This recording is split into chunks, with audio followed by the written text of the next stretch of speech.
This is Diana Hart from Poplar Village Gardens, and I'm standing inside of our new greenhouse. I think the last time that I shared with you, the arches were up, but we didn't have any of the framing, and we also didn't have the plastic enclosure. Now, during the day when it's sunny, this actually gets really super warm in here. So we're gonna try to see if we can grow some cold weather crops in here during the winter. But if you look around right now, what we've done is we've put 4 inches of mulch down on top of some cardboard so that we can have some very effective weed killing for this area. The mulch will also provide a walkway for the gardeners to be able to come in. And we've started over in this corner. We're going to have a work table here, but we've started over in this corner creating mounds that are in rows. And that is where we are going to plant our crops in here with a little bit of workspace for the gardener. I'm standing inside of the old greenhouse in its new location. We had a few things in here the last time that I shared with you. One of the cool things that we did do in the fall is we tried to kind of gather up and gather in a lot of our house plants. They have an intermediate spot here in the greenhouse or in the greenhouse that we have on the patio. And one of the plants that we had in the shade this summer that I wanted to grow was this ginger right here.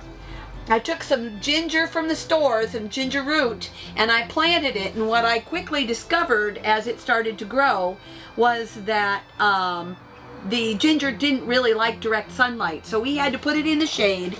It was in there. I looked everywhere for it this fall, knowing that it was out here and hoping that it didn't die. We found it today in the grass.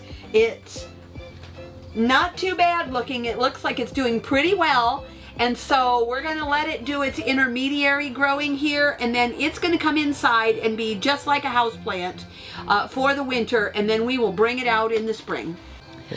I'm standing here next to the 2 raised beds that we installed this fall.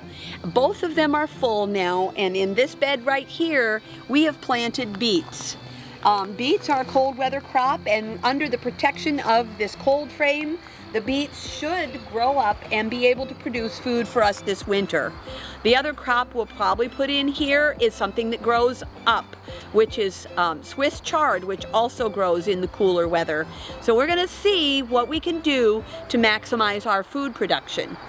In this space over here, we haven't planted anything yet, but since we lack a cold frame for this one, I have some window panes that I am going to lay across the top of this raised bed so that we can have a little bit of protection and maybe grow something like radishes.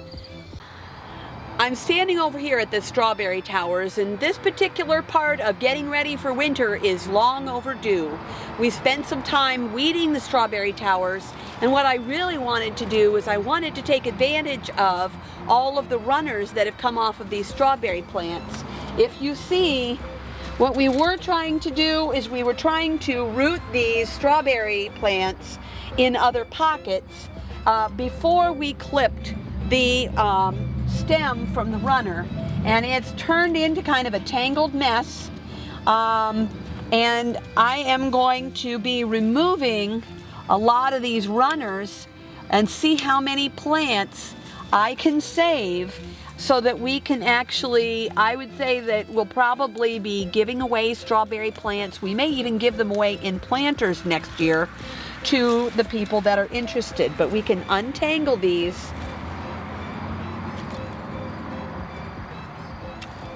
And then every little place along the runner where we have a plant like this, we can do something with that to make sure that it'll grow into a mature plant. And I'm going to bring you over to the wash and pack area where we are going to do some work with these strawberry runners. Now that we have our strawberry runners separated from the parent plant, we're going to put these in a dish of water. Now, a shallow dish of water, because you really just want the plant to just barely be in the water, and that will help it to establish a good root system. Last year, when I was saving strawberry plants, I took them all and I potted them in little cups. I struggled. And we didn't end up having a lot of our runners make it through the season. So I went online, checked this out in a YouTube video, and now we're just going to line these up here and give them a chance to establish a root system before we try to pot them. And then I will probably put them in a bigger pot together with each other, and then they will have a better chance of success.